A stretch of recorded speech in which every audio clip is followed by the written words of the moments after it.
Welcome back to Taiwan versus the world.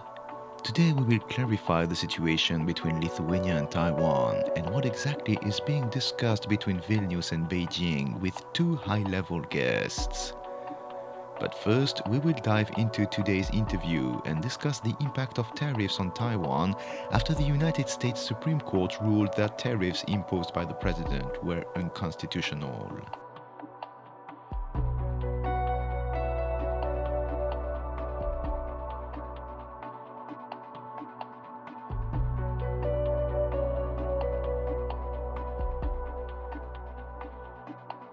Taiwan has been negotiating with the United States quite arduously to reduce tariffs, and now we hear that tariffs have been declared unconstitutional.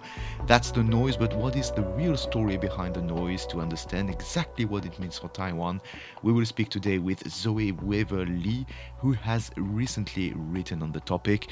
Zoe, welcome, and if you can please introduce yourself for our listeners. Hi, my name is Zoe Weaver-Lee. I am currently a graduate student at National Zhengzhou University here in Taiwan, but I'm also a adjunct fellow at the Global Taiwan Institute, which is a Taiwan-focused think tank in Washington, D.C. I mainly focus on Taiwan's economic relationship with the United States, as well as economic coercion, so using economic tools to achieve political goals.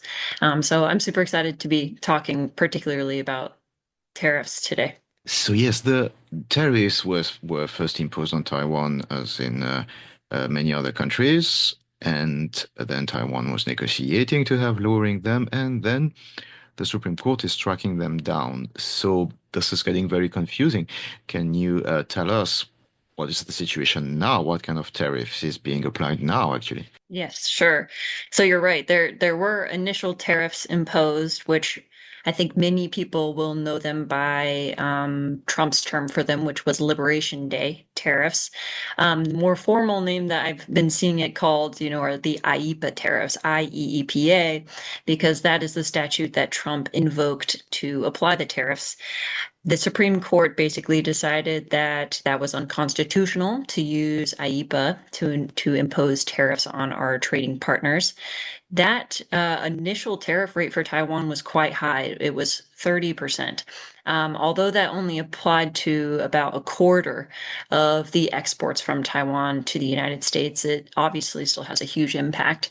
But now the situation, it seems, early February, Taiwan negotiated a deal with the United States, ART, A-R-T, or Agreement on Reciprocal Tariffs, which brought the rate down to 15%, which is a significant decrease from before.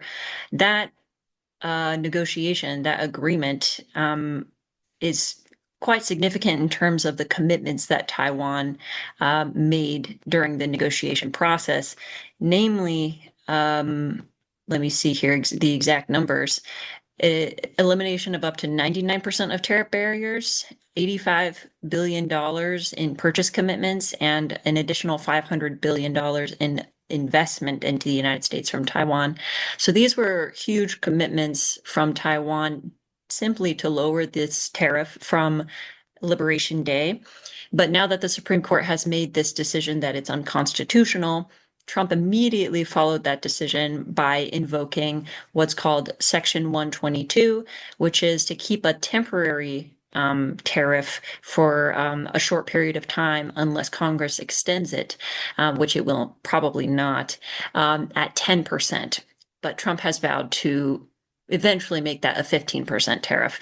So many people are looking at this and saying, Taiwan went through all this work. Taiwan's not the only one. A lot of countries did negotiate.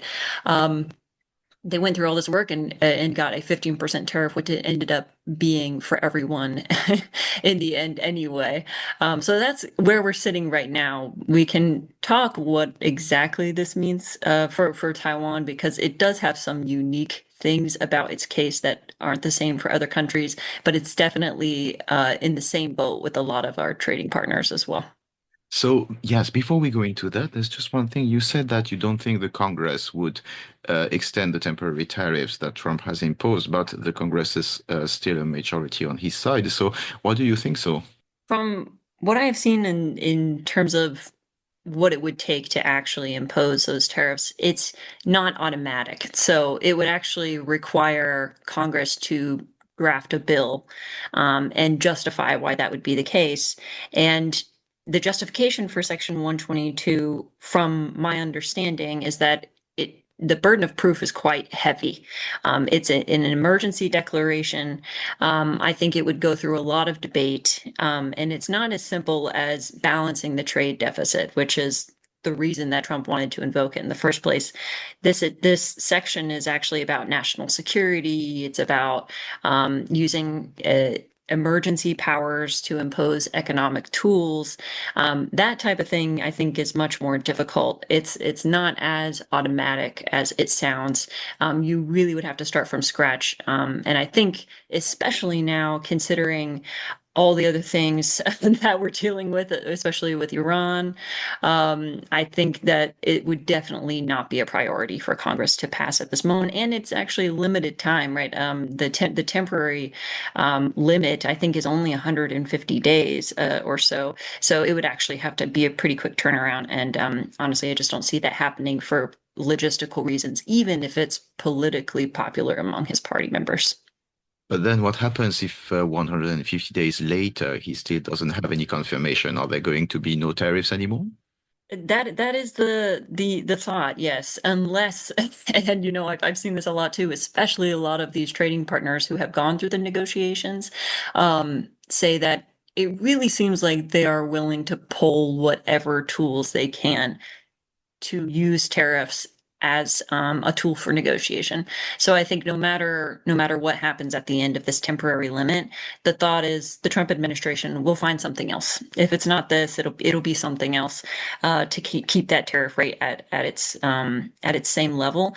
And so that's one of the reasons I personally, in my opinion, don't think that Taiwan taking all this time to negotiate and make such big commitments, I don't think that's in vain. I think that that will still be worth something, because even though this particular action has been struck down, it doesn't mean that that's the end all be all. There could be other stops pulled by the Trump administration to keep these intact.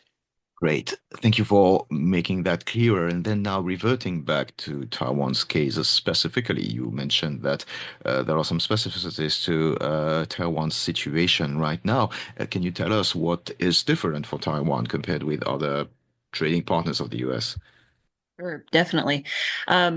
The first and foremost thing is Taiwan is highly affected by the Section 232 investigations. And for those who are not familiar, these are investigations that the Department of Commerce conducts on certain imports into the United States to analyze their level of national security threat. So this actually affects quite a lot of the goods that we receive from Taiwan, most notably being semiconductors. But of course, it includes other things like lumber products as well. Those have been ongoing for some time. Those were already going on during the IEPA era, and those are still intact, even with the Supreme Court decision. So we have not received a decision on that yet. So Taiwan will still be highly affected by that, regardless of how this tariff situation plays out. Because of that, a lot of goods from Taiwan are currently exempt because they're under investigation for 232. So that's the first thing.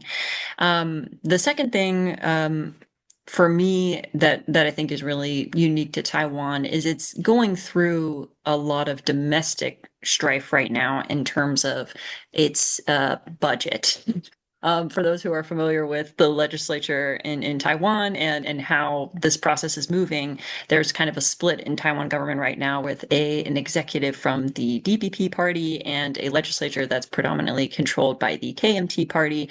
And so because of that, actually, the legislature still has not approved the ART agreement that was just finalized in early February. So that's also unique to Taiwan as well, that it will have to have quite a bit of domestic discussion about the future of US-Taiwan relations before things really move forward.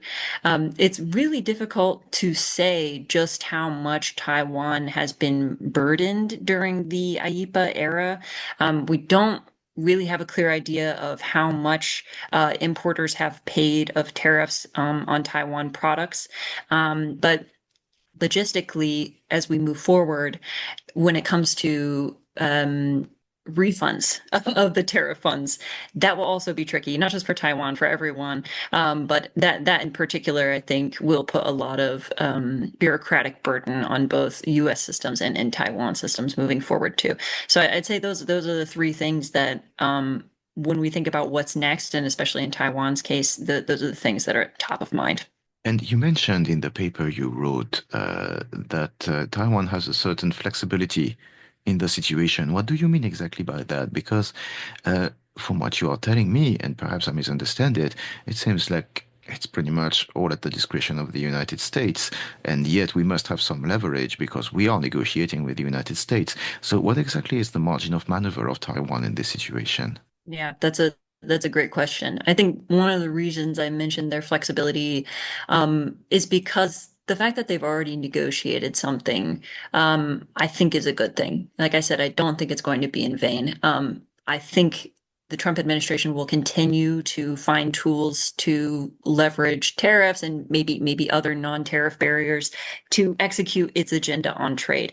Taiwan, I think, has been more than cooperative in that effort. The agreement outlines things that have been discussed in Taiwan trade negotiations for a long time, even under TIFA talks. So I don't think it's in vain. But the flexibility also comes from Taiwan's leverage over the United States and its trade deficit. Truthfully, when Liberation Day was first announced and they were calculating the reciprocal tariff rate based on the trade deficit for each country, Taiwan looks like it would be a really difficult case because of the AI demand boom, Taiwan single-handedly, because of its prowess in producing semiconductors, it didn't seem like it'd be able to make up that difference very much. In other words, the US is always going to need AI components from Taiwan. So I think that really contributes to the deficit. So there were questions of how can Taiwan possibly reduce this trade deficit with purchases and investment and things like that. On the other hand, I think that's a benefit for Taiwan. I think the fact that it has so much leverage over the United States on the flow of semiconductors in that supply chain, I think that is actually a point of leverage, especially as we've seen this new wave of investment. It's not just TSMC. TSMC, of course, gets a good bit of that, but Taiwan has a lot of companies in that ecosystem that would need to move to the United States to make that type of operation successful. And so far, they have the upper hand in that process. So I think that Taiwan does have a little bit of flexibility, a little bit of negotiation room. I've been pleasantly surprised by how involved some of the top officials in Taiwan are, including going to the United States, the vice premier going to the United States during these negotiations. I think that shows that this is a top priority for them. The domestic side of things, as you mentioned, it does significantly reduce how much they're able and willing to do. But I'm not an expert on that particular domestic politics side, but I really encourage folks to check out the nuances of the debate on that, especially what the KMT is offering an alternative when it comes to the budget, specifically as it relates to arms sales, because that also has to deal with reducing the tariff and reducing the trade deficit. So you do think actually that the arms sales also have something to do with it? Because investigating a bit all of this, I am under the impression that we often exaggerate the influence that geopolitics have on this economic policy. As in, we, especially in Taiwan, because this is central to us, we tend to have a tendency to see everything under the scope of part of the rivalry with China and Taiwan's independence, etc.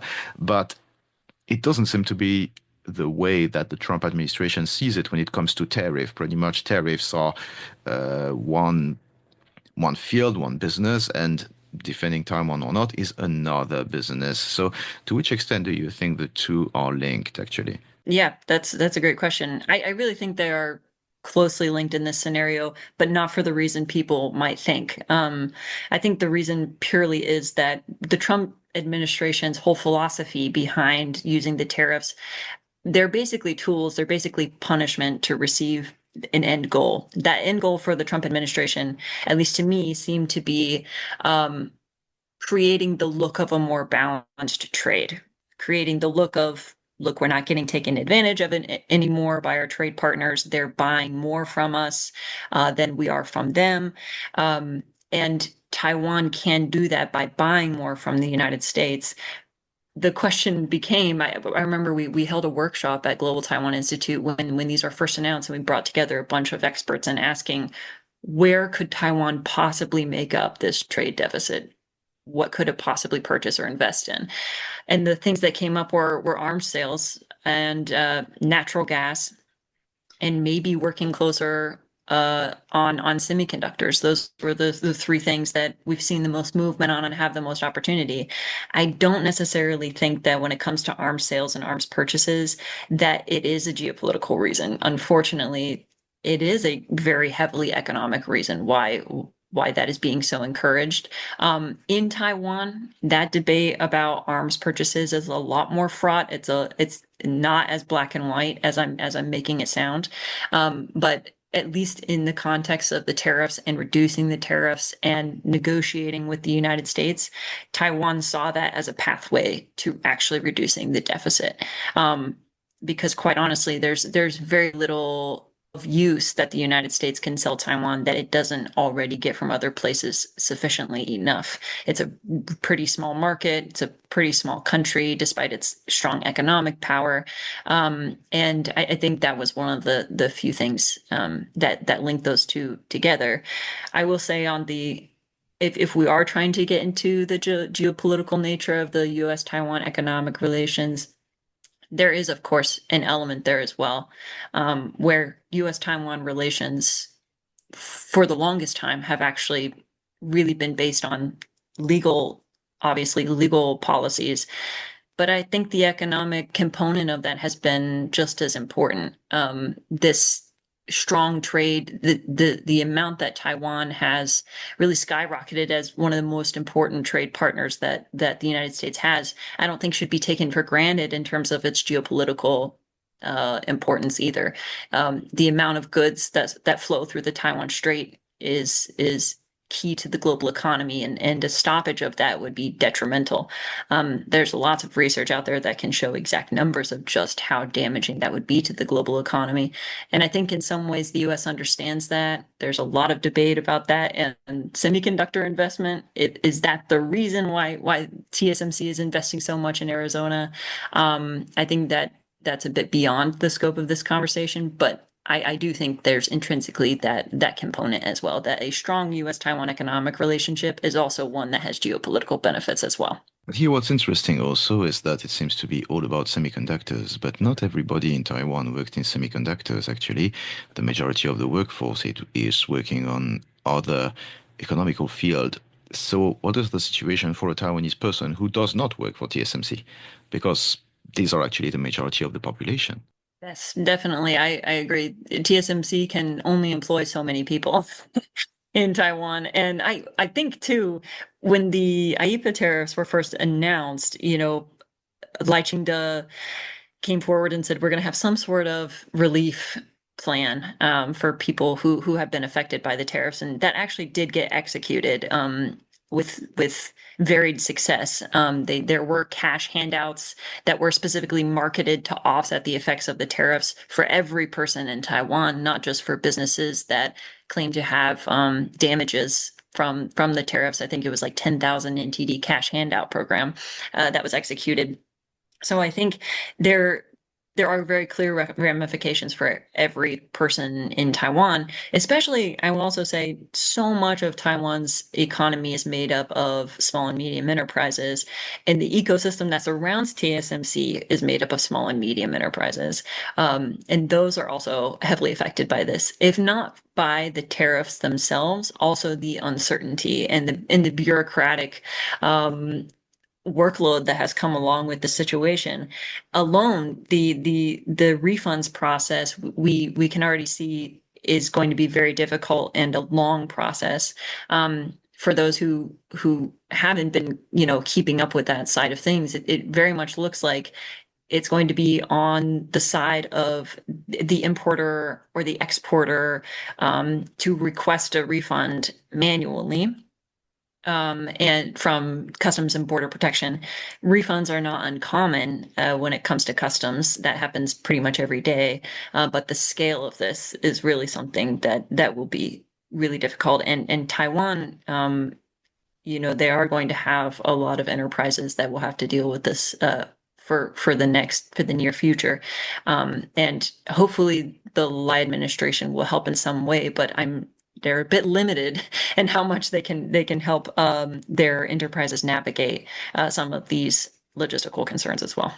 Yes, because if the Lai administration intervenes, it means that they are putting public money, but public money is taxpayers' money. So it means that pretty much all of Taiwan is paying for it, but the only ones who are actually striking deals are the semiconductor giants. Exactly. And aren't they afraid about the kind of consequences this can have in the public opinion here in Taiwan? Because, as you mentioned, the legislative yuan is already having a majority that is against the incumbent administration. And looking into it, a lot of domestic policies are making Taiwanese people more and more anxious, growingly as much or even more than China at some point. Isn't the Trump administration concerned that at some point, if they push the Taiwanese too far, they are going to put the public opinion against them? Yeah, I definitely agree with that sentiment. In terms of what I've seen on the ground since I've been back in Taiwan, definitely since the last time I was here was in 2020. And although it's anecdotal, I will say things have shifted a bit in terms of public opinion in general. I think that Chung Li-wen, the leader of the KMT, she had a really interesting way of putting it um, at the when she first was appointed about the U.S. using Taiwan as an ATM, and I think that sentiment is I don't want to say widespread, but it is becoming more common. Whether that impacts people's perceptions of the United States' willingness to defend Taiwan or other things in a more defense context, it does make it feel like, okay, this country may not have our interests in mind. I think that the one thing that I would say to most Taiwanese people, if they were to have concerns about that, is that Taiwan is very much not the only one that is experiencing this. All of our trade partners, some of our most historically close allies and trade partners are dealing with something very similar. So it's not just about Taiwan, it's really affecting the entire global economic system. But I think you're right that there will come a point when the United States has to make it very clear that this type of policy where we're engaging with Taiwan, but still using these punishments of tariffs over their heads, we will need to make it clear that this is still a cooperative partnership, right? I think art, if you look at it, it is still cooperative in nature. It asks a lot of Taiwan, and they have committed what I think is a lot. But it does cooperate on a lot of things that previously, you know, were not put on paper. So I think the cooperation is still there. I think that needs to be emphasized a lot more, especially that when it comes to from like enterprise to enterprise, when it comes to US states and their economic relationship with Taiwan, those are still, I would say, very cooperative and cordial. It's on this really high level that we're seeing the discourse, not so much on the ground. That's an interesting point that you're just making right now, and parallels something that I observed also in Taiwan. We'll go back to this in a minute, but just to finish with this risk, I mean, when we are talking about this, it's like you say, it's a sentiment among Taiwanese people, which means the situation is actually more complicated than that. But the sentiment, yes, is growing that the United States are definitely not being friendly to Taiwan. And I do a lot of reporting here in Kaohsiung and meet a lot of people who are ravenously pro-Taiwan independence, absolutely against China, and at the same time who are now growing like nauseous towards the United States because of this kind of policies. And at the same time, when we observe geopolitics, we know that the United States have a constant policy of keeping the PRC out of Taiwan since 1945. Whatever happens, it's just geostrategically too important not to let China occupy this land. But as you said before, like even selling weapons to Taiwan is part of these trade negotiations. Isn't the Trump administration pretty much opening a boulevard to the Kuomintang? And when we see, as you said, the Kuomintang chairman openly being not friendly to the United States and more friendly to China, aren't they afraid of what they may provoke here, what they may cause in Taiwan's politics? Aren't they afraid that they are laying the ground for an unfriendly administration to take charge in Taiwan in the near future? I honestly don't think they're afraid of that. That I think most analysts in Taiwan would agree with you that that is a very delicate balance that the US has to constantly strike when it comes to its relationship with Taiwan, not just in this administration, but previous administrations. I think what makes this administration pretty unique, and maybe this is my personal opinion showing through here, it's very transactional. And I think the main goal of this particular trade negotiation for the Trump administration is not to highlight the historic cooperation between US and Taiwan. It's not to highlight all the areas of opportunity that the US and Taiwan can collaborate. It's purely to say empirically, look, our trade deficit is down. They're not taking advantage of us anymore.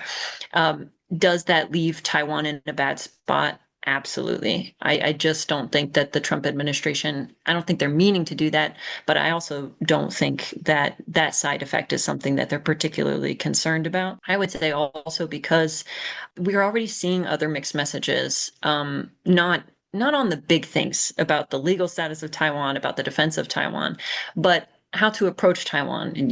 Previously was I think it still is a fairly nonpartisan issue in the United States, but we are seeing a fracturing of especially the conservative or Republican Party on international engagement in general, not just on Taiwan. It's which started happening after the invasion of Ukraine. So I think that there is fracturing within even the Trump base about how to approach something like that, not even to mention how Democrats approach the issue. So I do think, of course, there's a side effect of that. I don't think they're super concerned about it. And I do wonder how long something like that will last. There are real effects. People financially are being hurt by this. But I do wonder, as we go through this process of constantly Supreme Court ruling, new policy, Supreme Court ruling, new policy, do Taiwanese people see that process on a daily basis? I'm not sure. Or do they just see that the US seems like at every time it can wants to quote unquote take advantage of Taiwan as an economic partner? That is something that I think the administration, policymakers in general, should do a better job of at least showing the narrative of, look, we did come to an agreement, and it is something that there are mutually beneficial things in this agreement. I think that's something more important to highlight. And besides, this is exactly as you said, it's not like it's unique to Taiwan. It's happening to every country around the world. So, in a way, here in Taiwan, we can be angry at tariffs as much as we want, but at the end of the day, we have no control over it. It's just decided in the United States, it's out of our control. So the only thing we can do is to find the best possible deal out of it. And pretty much this is more or less what is happening, right? Yeah, I would agree with that sentiment. Plus, I think too that we live in such an era where Taiwan, especially when it comes to semiconductors, is so highly connected with our other partners in Asia, in Europe, across the globe, really. And they talk with our partners. If you work in an enterprise that's been affected by this, odds are all of your other all of the other systems in this ecosystem are also affected by it. People were thinking at first when the IEEPA tariffs were when they came out, and Taiwan had a very high rate, especially compared to some other partners, that people thought, okay, well, maybe there's going to be some transshipment going on, right, where Taiwan shifts its supply chain through another country.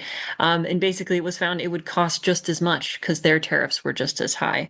And it's not so easy to move such complex supply chains. So even if the hurt is there, even if the consequences are there, I think really making big changes of maybe becoming less reliant on the United States, diversifying away from the United States is easier said than done.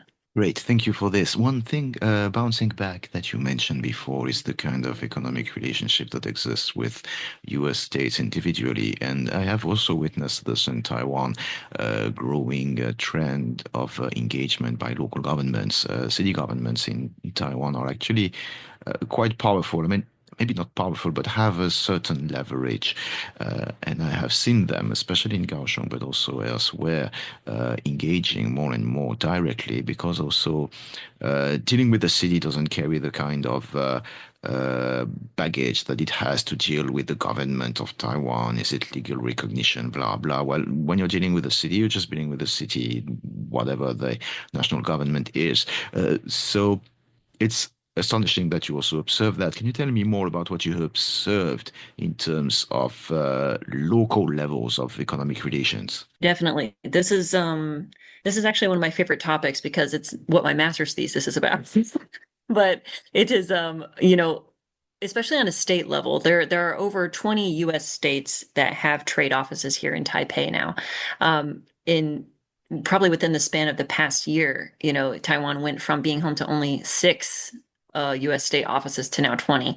And when I interview the heads of these offices, one of the things they told me is, after one office does it, there's a sense of feeling left out and everybody starting to want to have an office. But it became very appealing because it was a way that on the ground, certain companies from US states could have an advocate in Taiwan to advocate for their state as a center for economic development, which is very powerful.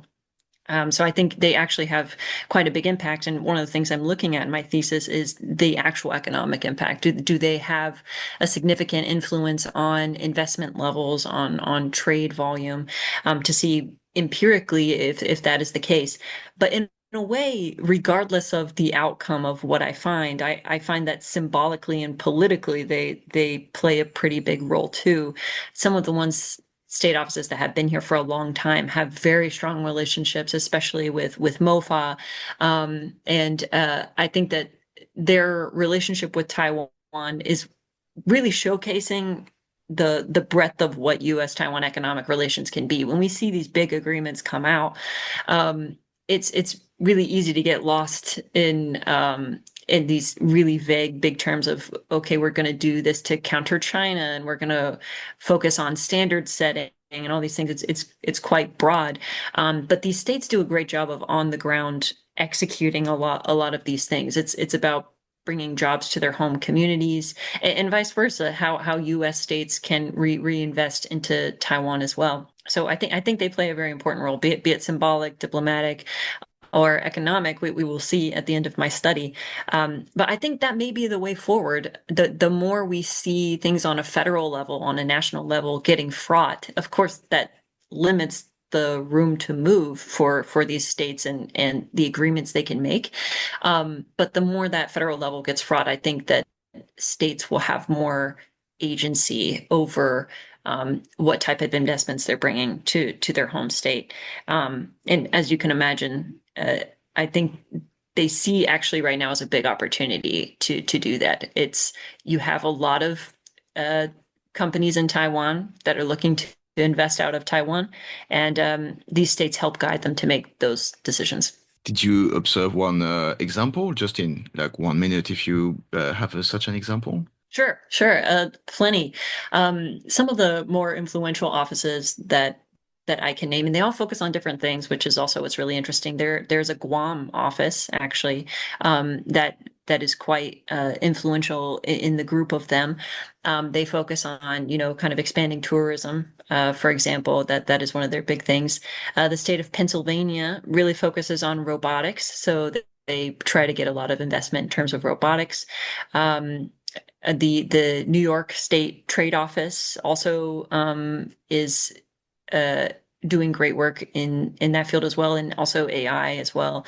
And also some of the more tricky topics that usually on the big negotiation table are really difficult, things like agriculture. Agriculture is historically very tricky to navigate in U.S.-Taiwan relations, but several of these states, Idaho, for example, does a great job of navigating those and getting investments from Taiwan into their home state. So those are just a few examples of things that they're focusing on. Zoe Weaver-Lee, thank you so much for the wealth of information you gave us today, and really that was extremely interesting, so thank you so much. Absolutely, Julian. Thank you for having me. I appreciate it.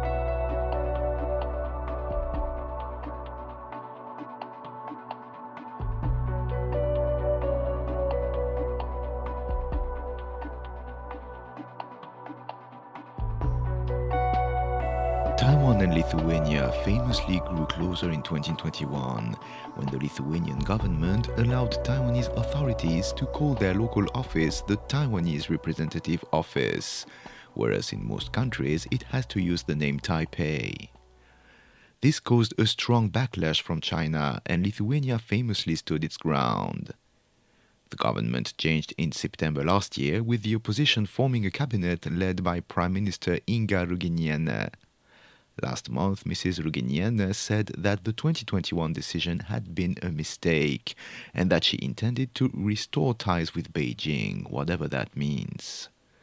To get a sense of what is really going on, we spoke with Gabrielius Landsbergis. He was Lithuania's Minister of Foreign Affairs when the Taiwanese office opened in Vilnius. Well, indeed, there is a conversation ongoing that the government currently in place that was formed in the late 2024 is debating whether they should re-engage with PRC because, as you know, we don't have a working embassy in Beijing, and PRC doesn't have an embassy in Vilnius. It is unfortunate a little bit that kind of it feels that it's more politics than geopolitics in the conversation. So that means that the people in charge are not not you or not explaining the real arguments behind the conversation. So it's more like to get at the party who made the decision in the previous administration, rather than to figure out the implications of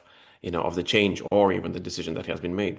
Another analyst confirms the feeling that this is primarily about domestic politics. I'm Alex Tan. I'm professor of political science and international relations at the University of Canterbury in Christchurch, New Zealand. What is happening with this situation is not an issue from Taiwan. It's more an issue of Lithuanian domestic politics.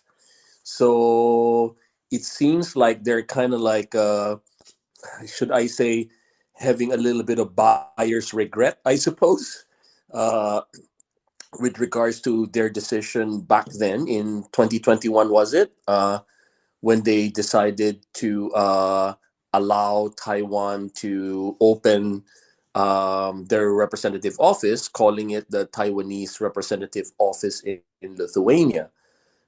Since then, of course, what happened, as everybody knows, that the PRC was quite upset and kind of downgraded all the relationship. There was economic coercion as a result of that as well. But then because Lithuania's domestic politics, you always have coalition governments and what have you. This time around, the government that is currently in power, the parties that are in power, are kind of recalibrating and rethinking how they should do this, because they want to repair or at least stabilize their relationship with the PRC as well, but at the same time also making sure that the cultural, economic, the substantive relationship with Taiwan continue to exist. But the question is why now and why not when the government first changed? The Chinese pressure has always been there since they made that decision. So my my read on what's happening in Lithuania is that it became a domestic issue. It's a domestic issue more than that.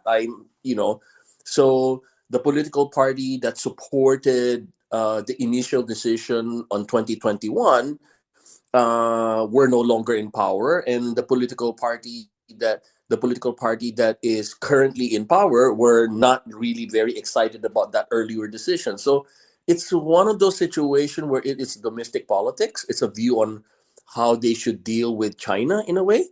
And but I guess there's also some observers that said that there's no evidence that there was a great impact on Lithuanian economy, because the trade relations and economic relations between China, between PRC and Lithuania is very small anyway. But I guess from the business community perspective of Lithuania, uh, the perception at least that the Chinese market or the possibility of economic relationship with China has become much more difficult because of the 2021 decision. I believe that they started earlier. As much as I have the information, they probably started that almost immediately when they got into the office. I have a sense that one of the things that is stopping them is the understanding that the implications of a decision, of a reverse decision, would be reverberation of the reverse decision would be felt not just in the Indo-Pacific, not just vis-a-vis our relationship with Taiwan, but also with in our relationship with Washington. And I believe that this is what's kind of not allowing them to go faster in that direction due to the very volatile geopolitics of Europe, and especially that is felt in the eastern part of Europe.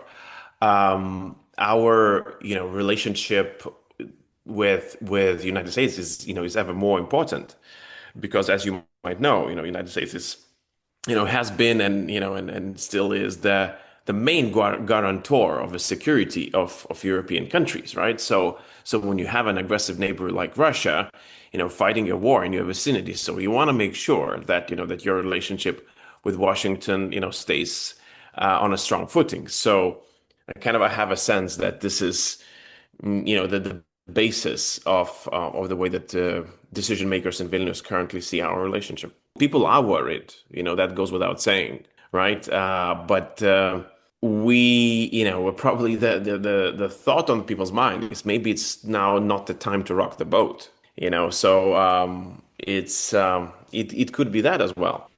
But I mean, what is also important to mention here that one of the arguments that the government is currently using is that there have been promises made by Taiwanese government back in 2001, 2021 and 2022, about the increase of investment in Lithuanian kind of common projects, and they address that this has not materialized.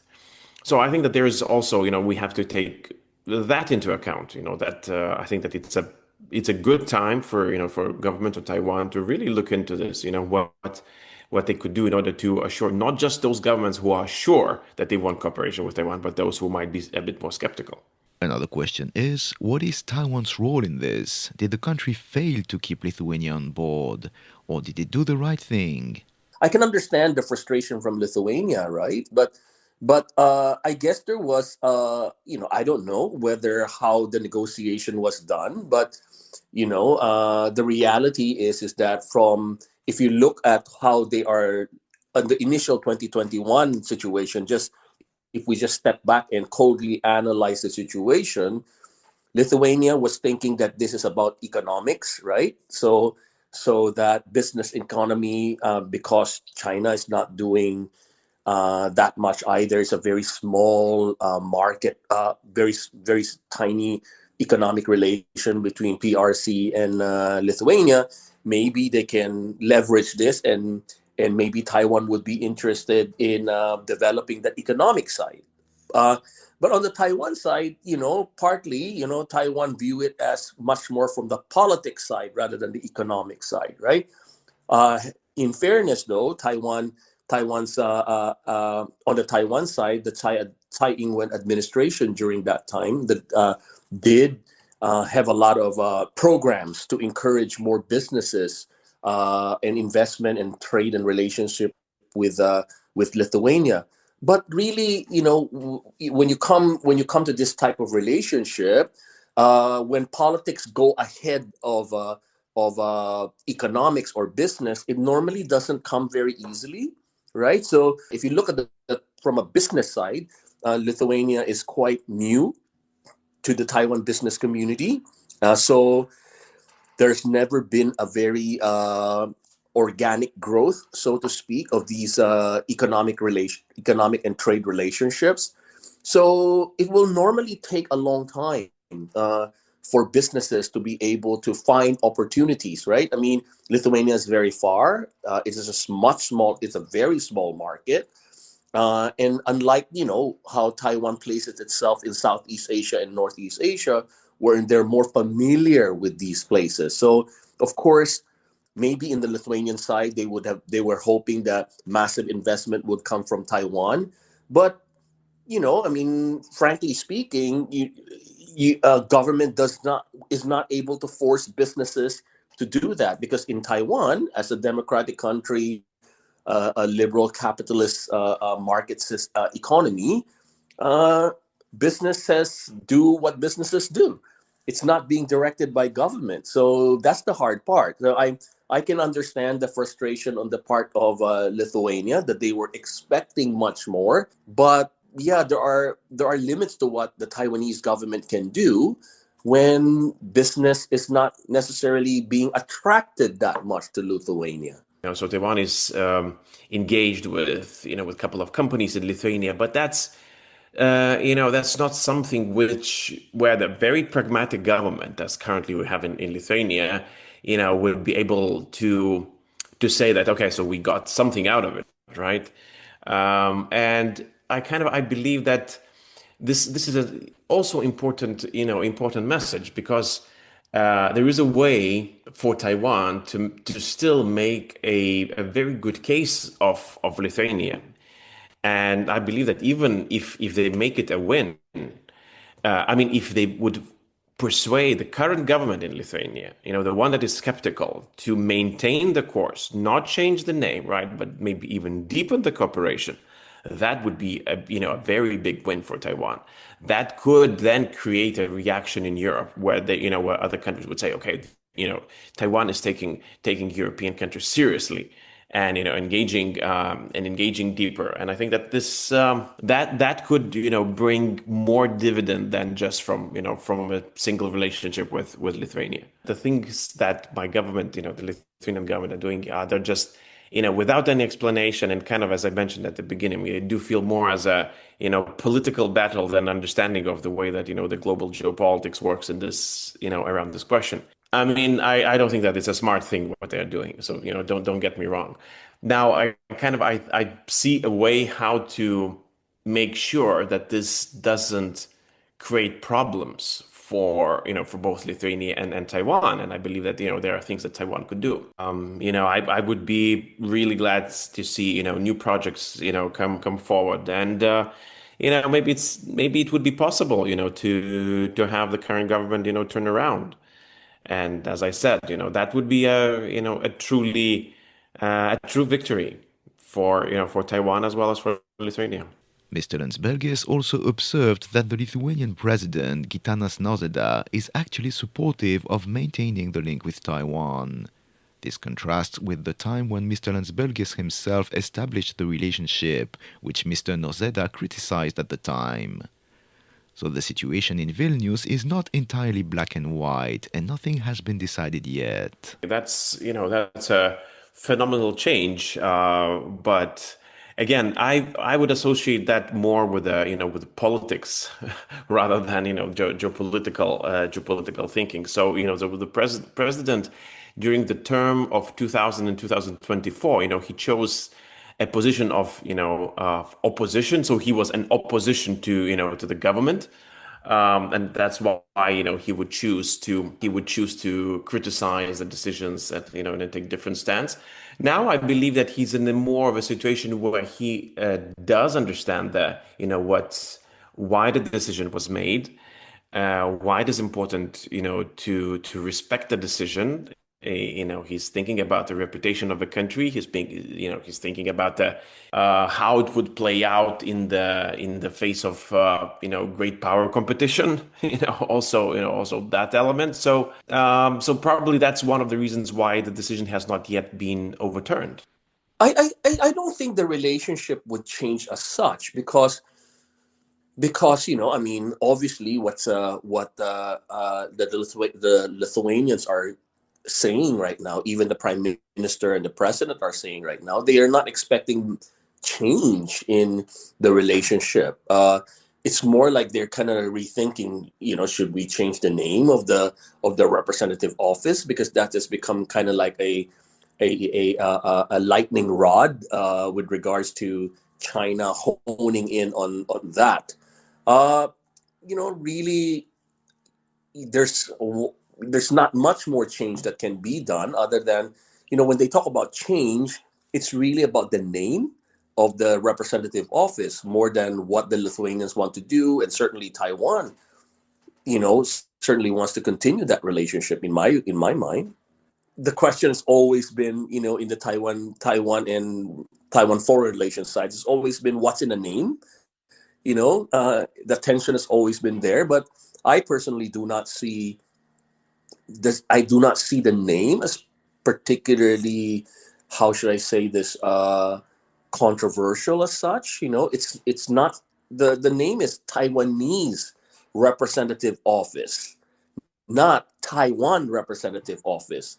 So it's still, just telling you a people. It's still cultural. It's still economic.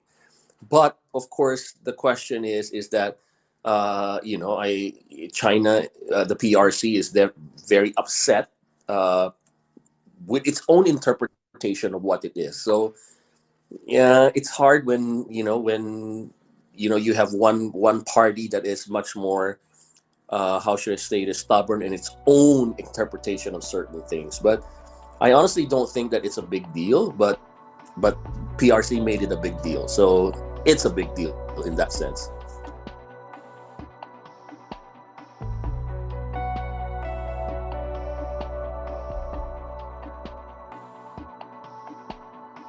We will meet again next week for a new episode of Taiwan versus the World.